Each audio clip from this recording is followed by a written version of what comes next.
জিন্দাবাদ জিন্দাবাদ জিন্দাবাদ অমিকে এক হয়ে গণতন্ত্র কারণ চলিব ইনকলাব জিন্দাবাদ জিন্দাবাদ জিন্দাবাদ দ্বিতীয় কর্ম চতুর্থ শ্রেণী কর্ম পদোন্নতি দেওয়ার ব্যবস্থা করক দ্বিতীয় চতুর্থ শ্রেণী কর্মচারী পদোন্নতি দেওয়ার ব্যবস্থা করক অস্থায়ী কর্মে স্থায়ী নিযুক্তি দেওয়ার ব্যবস্থা করক অস্থায়ী কর্মে পিএস ইউপিএস বাতিল করক এনপিএস ইউপিএস বাতিল করক এনপিএস ইউপিএস বাতিল করক 2025 অ্যামেন্ডমেন্ট বিদ্যুৎ আইন বাতিল করক 2025 বিদ্যুৎ আইন বাতিল করক ইনকলাব জিন্দাবাদ জিন্দাবাদ জিন্দাবাদ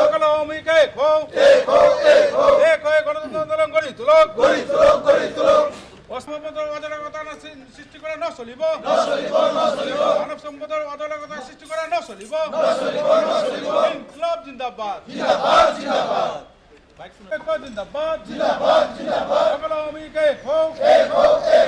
এক হয়ে গণতন্ত্র আন্দোলন গড়ি তুলক ম্যানেজমেন্ট হুঁশিয়ার হুঁশিয়ার হুঁশিয়ার ম্যানেজমেন্টের অজরাগতা সৃষ্টি করে ন চলিব ম্যানেজমেন্টের অজরাগতার আমি হর্জন করো অস্থায়ী কর্মী স্থায়ী নিযুক্তি দেওয়ার ব্যবস্থা করক এনপিএস অ্যামেন্ডমেন্ট বিদ্যুৎ আইন বাতিল করক সরকার হুঁশিয়ার হুঁশিয়ার হুঁশিয়ার ম্যানেজমেন্ট হুঁশিয়ার হুঁশিয়ার হুঁশিয়ার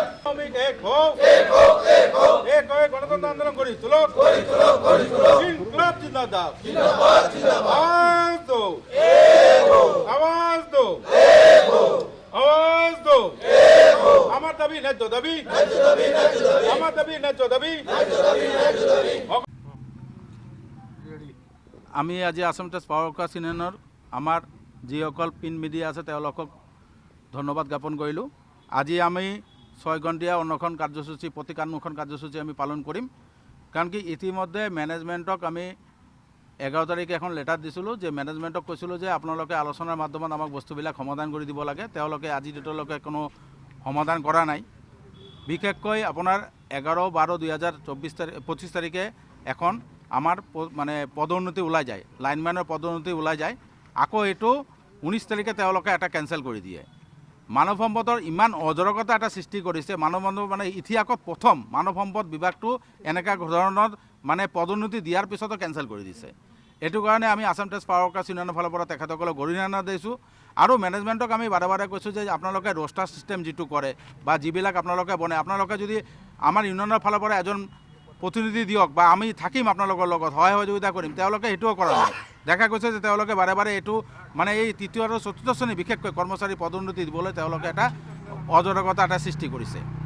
আৰু আপোনাক আমাৰ আৰু এটা দাবী আছে, যিটো অস্থায়ী কৰ্মী দীৰ্ঘদিন তেওঁলোকে মানে ৰ'দে বৰষুণে কৰ্ম কৰি আছে। আমি চৰকাৰ তথা মেনেজমেণ্টক অনুৰোধ জনাইছোঁ, ইমান দিন তেওঁলোকে এটা ল'ৰা ছোৱালী খেলা ধেমালিৰ নিচিনা কৰিলে। তেওঁলোকক মানে এতিয়া চাকৰি জীৱনত এটা ভাবুকি আহি গৈছে। এতিয়া নতুনকৈ মানে আমাৰ চাকৰি নিযুক্তি হ'ল, তেওঁলোকে কিন্তু লাইফটো ঠিক কৰি দিয়াৰ কাৰণে মেনেজমেণ্টে এতিয়ালৈকে একো হেৰি কৰা নাই। আমি কৈছোঁ যেতিয়ালৈকে আপোনালোকে তেওঁলোকৰ মানে চাকৰিটো দিব নোৱাৰে তেতিয়ালৈকে আপোনালোকে ইকুৱেল ৱৰ্ক ইকুৱেল পে যিটো সুপ্ৰিম কোৰ্টৰ ভাৰ্টিছ আছে, এই ভাৰ্টিছমতে তেওঁলোকক দিব লাগে। আৰু তেওঁলোকৰ চাকৰি অৱসৰ পিৰিয়ডত মানে 12 লাখৰ পৰা 15 লাখ এটা দিব লাগে। আৰু এটা কথা হৈছে কি যে 2010 চনত আমাৰ মাননীয় অধ্যক্ষ মহোদয়ৰ লগত এটা আলোচনা হৈছিল, যেটো BCMR আপোনালোকে দেখা পাবে BCMR এটা নতুনকৈ পোষ্ট ক্ৰিয়েট কৰিছে।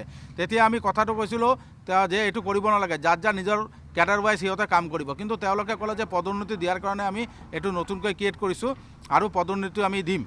আৰু আজি ডেটলৈকে মানৱ সম্পদ দেখা গ'ল যে তেওঁলোকে পদোন্নতি দিবলৈকে মানে অৱহেলা কৰিছে। তেওঁলোকে পদোন্নতি দিব খোজা নাই। মাত্ৰ 19টা নে 20টামান পদোন্নতি দিছে। তেওঁলোকে যিবিলাক কথা কৈ থাকে মানৱ সম্পদৰ পৰা, তেওঁলোকে একধৰণৰ কাম নকৰে। আমি আসাম টেষ্ট পাৱাৰকাষ্ট ইউনিয়নৰ মানৱ সম্পদক মানে জগৰীয়া কৰিছোঁ, তেওঁলোকে আমাক আন্দোলনৰ পথত ঠেলি দিবলৈ বাধ্য হৈছে। আৰু আমাৰ যেটো এটা কেশলেছ মেডিকেল সিস্টেম লাগে। আমি এটা ইমান ডাঙৰ এটা কোম্পানী চাকৰি কৰি আছোঁ, আজি ডেটলৈকে আমাৰ কেশলেছ মেডিকেল সিস্টেমটো নাই। আমাৰ তৃতীয় আৰু চতুৰ্থ শ্ৰেণীৰ কৰ্মচাৰীৰ আমাৰ সাৰ্ভিস ৰুলস অফ ৰেগুলেশন নাই। মানে দেখা গৈছে যে মেনেজমেন্ট কোনো ধৰণৰ কৰা নাই। যদি মেনেজমেন্টে যদি অতি সোনকালে এইটো সমাধান নকৰে, আগন্তুক দিনত কিন্তু গোটেই অসম এন্ধাৰ হ'ব। তাৰ কাৰণে জগৰীয়া হ'ব মেনেজমেন্টে। ইনকলাব জিন্দাবাদ।